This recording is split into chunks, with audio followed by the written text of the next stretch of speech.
Hey everyone, today's video is sponsored by Listicide, a YouTube channel that's a hilarious parody of Watch Mojo. Right now on the channel, you can check out the top 5 Jokeriest moments from the Joker. You can click the link in the title card above, or you can click the link in the pinned comments below. Now on to today's video.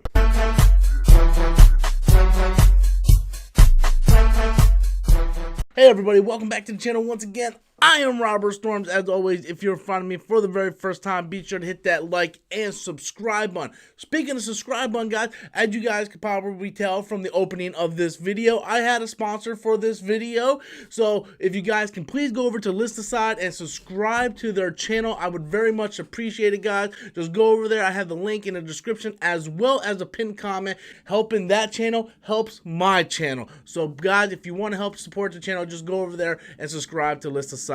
Thank you very much. So Mandalorian episode 3 went full John Wick. This episode went 100% John Wick, and I loved every minute of it. I did have a few gripes about episode 2, but after going back and rewatch it like 4 or 5 times, episode 2 I really end up enjoying even more so than episode 1.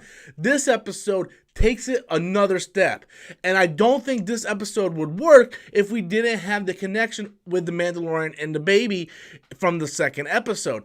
This episode is directed by Deborah Chow, which I didn't know until after I got done seeing it, because they don't show the credits at the beginning of the episode, only at the end.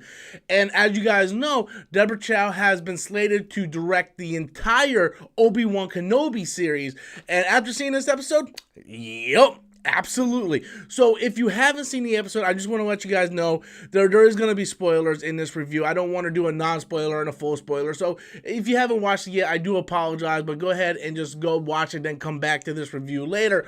But basically what happens is Mando goes to the bounty, turns in the bounty. He asks, like, what happens to the kid? Oh, that's not none of your concern, sir. Just here's your money. He went and gets his armor. But then you can kind of see where it's kind of weighing on him, and he has this connection to this child. We see more flashbacks of him as his child, or what we assume is him as a child, and we get to really see those fucking battle droids, right? Those super battle droids from Attack of the Clones. We really get to see them just kind of lighten up his people, and we kind of get more of a backstory of what's going on with this character and him being a foundling. And I really enjoyed all that. And then toward the end of this episode, he finally does what we all were hoping. Because we were all hoping, like, dude, don't do this, man. Don't turn into baby. Come on, man. You have to do the right thing. And he goes against the entire bounty guild, and he goes in, lights up all the stormtroopers, and takes back the baby. If you guys seen John Wick Chapter 2, at the end when they're in the Continental, and John Wick just caps homeboy, and then at that point, they went excommunicado on John Wick, and all the bounty hunters automatically looked at John Wick, and they just started hunting him down. And as John Wick is walking through Times Square or wherever in New York City, like, everybody's just like, they're getting ready to go after John Wick. And we had the same type of thing. And I'm not saying that as a negative. I thought it was awesome how, like, Mando is just walking down the road, and you just see everybody go doop, doop, doop, doop, doop, doop, doop. And he knows he is fucked. And when he tries to go to his ship, and he's surrounded by all these bounty hunters. Carl Weathers is right there. He's like, put the kid down. And Mando tries. He's fucking shooting them up, right? Like, bam, bam, bam. Just shooting these motherfuckers up. And he gets pinned inside a speeder. And at this point, you're like, what's going to happen?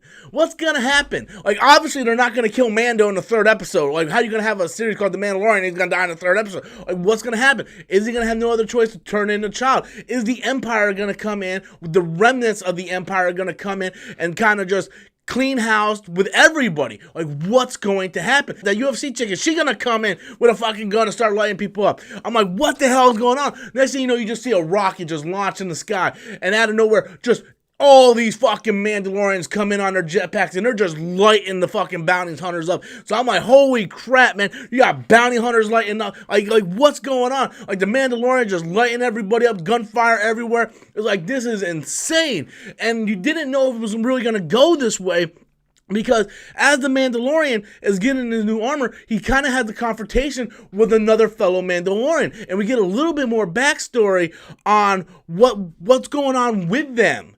and what happened to their people from the Great Purge, because it's very clear at this point, if you're just listening to the dialogue, that the Empire did wipe out Mandalore, and the Mandalorians had no other choice but to kind of evacuate and go to these other planets and kind of hide out, and they can't really go in numbers, so they only had to come out like one at a time, and then for all of them just to come out to help support their fellow brother in need, it was incredible. The gunfight was, this was just an amazing action-packed episode. Like, if you want lore, it has lore. It tells you about the remnants of the Empire. It tells you where the New Republic is set up. It tells you more about the Purge of Mandalore. It tells you about, like, what's going on with this character from the Clone Wars. Like, there's so much lore in here, and in the middle of that lore, you have, like, action just going, like, it's insane. It's like John Wick action with all the Star Wars lore. The special effects looked great. I'm not the biggest fan of the music, but I thought the music played really well in this episode. And overall, I just thought this was a solid-ass episode. It was a great episode.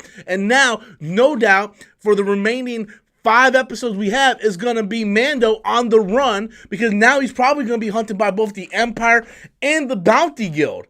So it's insane what's going to happen. I want to know what the end result is going to be. But I just found this whole episode intriguing from both a Star Wars standpoint and an action show standpoint, because it did both so well. And I can't wait to see what Deborah Cho can do with Obi-Wan Kenobi, because I'm like super excited for that. But I want to know what you guys think. Be sure to leave your comments in the comment box below. And once again, guys, if you guys can go over to List Aside, the YouTube channel, link in the description and the pinned comment below. And if you guys can go ahead and subscribe to that, you'll be helping out my channel a lot. Thank you very much. Until next time, guys, as always, I am Robert Storms, and that's my opinion.